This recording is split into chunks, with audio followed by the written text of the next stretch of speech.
Over 1,500 pounds of ganja seized in St. Thomas. Truck driver arrested. A truck driver was arrested on Wednesday night after his vehicle was intercepted and found with a large quantity of ganja in Morant Bay, St. Thomas. This is the latest in a series of recent ganja busts in the parish by the police. The police report that around 10:30 p.m., officers from the St. Thomas Highway Patrol, acting on intelligence, stopped a truck that was traveling along Church Street in Morant Bay. According to the police, several large knitted bags containing ganja were found in the back of the truck. The driver, haulage contractor from Clarendon, was taken into custody, and both the ganja and the truck were seized. Subsequent check revealed that the ganja weighed over 1,500 pounds. Charges are expected to be laid pending further investigation. Man killed after car crash into concrete column in St. Catherine. The St. Catherine North Traffic Department is investigating the death of a 34-year-old man following a crash along the Spanish Town bypass on Wednesday night. The deceased has been identified as Rashawn Jones of Woodpecker Drive, Kingston 11.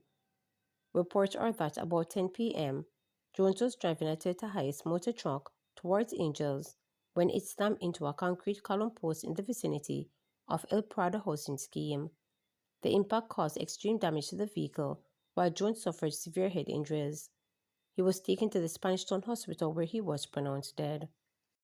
Passenger charged with robbing driver of iPhone and cash. A 21-year-old man who is accused of robbing a driver of his Apple iPhone 13 Pro Max and $22,000 in cash on Senate Street in Portmore, St. Mary, has been charged with robbery with aggravation. He has been identified as Trevain Jones of Brown Street in Baileysville in the parish. Reports from the Portmore police are that on Sunday, September 21, about 7:20 p.m., the complainant was transporting Jones home. Upon reaching a section of the roadway, Jones reportedly asked for a stop and then pulled a ratchet knife, placed it at the man's throat, and robbed him of his Apple iPhone 13 Pro Max valued at $130,000, along with $22,000 in cash. Jones then exited the vehicle and escaped. A report was made to the police and an investigation was launched. During the investigation, Jones was arrested. He was charged after he was interviewed in the presence of his attorney. His court date has not been finalized. Vows to provide update on National Rural School Bus Program. Transport Minister Darrell Voss will update the nation on the progress of the National Rural School Bus Program at a press conference next week. On September 8, just under 60 school buses were rolled out along 122 routes across the island as students returned to the classrooms for the new academic year. Mr. Voss was speaking with reporters, noted that while some students are not taking the buses, the demand for the vehicles is still overwhelming. He said plans are being made to increase the fleet of the rural school buses. Mr. Voss also noted that preparations are being made for the cashless system for the use of the buses by next month. Students are being transported free of cost on the school buses until month end.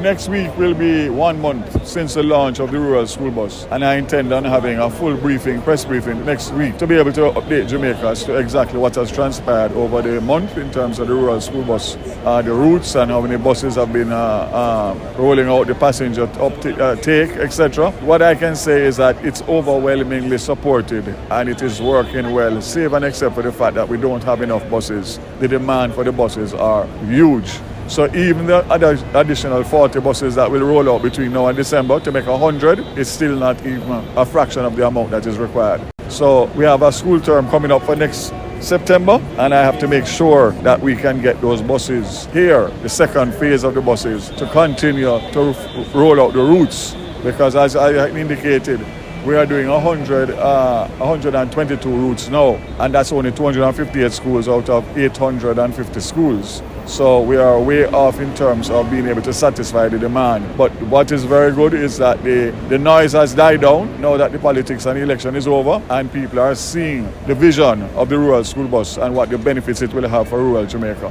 Remember that in November the fares start to be charged. The Prime Minister announced September and October. So we're using that time to put in all the technology so that the cashless system will be ready for November. And of course, the other technology is already being used. And we are monitoring the drivers and of course the activities of the buses on the routes and assessing. So all in all, I would say that we are how far way down the wicket in terms of the full rollout of the first set of buses for the school term. Westmoreland residents urged to exercise caution following heavy rains. Residents of Westmoreland are being urged to take precautionary measures in the aftermath of a period of heavy rainfall, particularly during instances of flooding. This advisory comes from the Health Promotion Unit of the Westmoreland Public Health Department, which cautions affected individuals to avoid waddling or traveling through floodwaters, an activity considered high risk for the transmission of leptospirosis. Health Promotion and Education Officer for Westmoreland, Gerald Miller, explained that this bacteria responsible for leptospirosis can enter the human body through cuts or broken skin.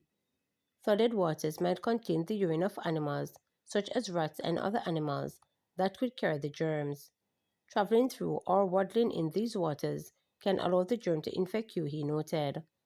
Miller also emphasized the critical role adults play in modeling safe behaviors for children, particularly during periods of heightened public health risk. He urged all household members, including parents, grandparents, aunts, and uncles, to reinforce this message and ensure that children understand the dangers of walking through puddles or floodwaters. The health promotion officer further underscored the invisible nature of the bacteria, leptospirosis or bacteria, and they are microscopic, so you can't see them with your naked eyes, but they are in the water, he noted. Miller also cautioned that careless exposure to floodwaters could result in preventable health complications, placing additional strain on local health facilities. Residents who have come in contact with floodwaters and are experiencing symptoms such as headache, muscle cramps, or joint pains are strongly advised to promptly seek medical attention. Meanwhile, Miller underscored the importance of informing healthcare providers about any exposure in order to facilitate accurate medical assessments and timely interventions. The message is simple: do not wade through floodwaters, be vigilant, especially with children, and seek medical care if you experience any symptoms after exposure, he added. JLP denounces hypocritical PNP stance on introduction of medical doctor. The Jamaica Labour Party's Marlon Margan is calling on the People's National Party to refrain from selectively championing causes following the party's condemnation of suspension of Dr. Dixon following his participation in the September 3rd general election. Dr. Dixon was reportedly suspended from his duties by the Southern Regional Health Authority, which cited breaches of the Public Service Staff Order 4.2.61, which prohibits public officers from engaging in partisan political activity. On Wednesday, PNP spokesperson on Justice Delicate Dress denounced the move as undermining civic participation and a violation of Dixon's constitutional rights to freedom of expression and association. Morgan described Dress' statement as vulgar and hypocritical. Let us not forget that this same PNP, via its then General Secretary Julian Robinson in 2020, had written to the political ombudsman seeking to have Rhoda Crawford sanctioned when in 2020 she announced intention to enter representational politics and had only a few days remaining on her hard-thrust NSTA contract, Marlon recalled. He continued, let us also not forget that in 2018, with no objection from the PNP, there was a public call for the resignation of OPM, Officer of the Prime Minister, Director of Communications Robert Morgan, after he announced intention to enter representational politics. We should also recall that recent Councillor Dean Jones' status as councillor was revoked when the same PNP took him to court, arguing he was a public sector worker at the time of his election and in contravention of the rules. These recent events indicate that the People's National Party in objection to what is happening with Dr. Dixon is the latest example of their preparedness to apply convenience principles and barefaced hypocrisy in order to score political points. At no point when they sought to have members of the Jamaica Labour Party adversely impacted by the same sector of the public section staff orders applied to Dixon did they raise the issue of constitutionality of the provisions he added. Morgan maintained that a year before the general election was held in 2025, a public advice was issued to the Ministry of Health reminding them of the requiredness as it relates to public sector staff order. It is clear Dixon felt he was above the rules, which is applicable to all public servants, he noted.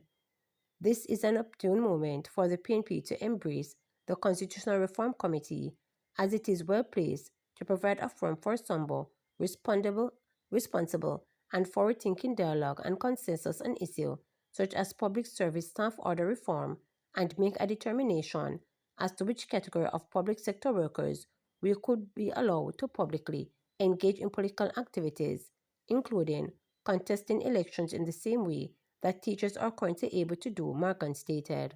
To subscribe, like, share, and click the notification bell for daily updates.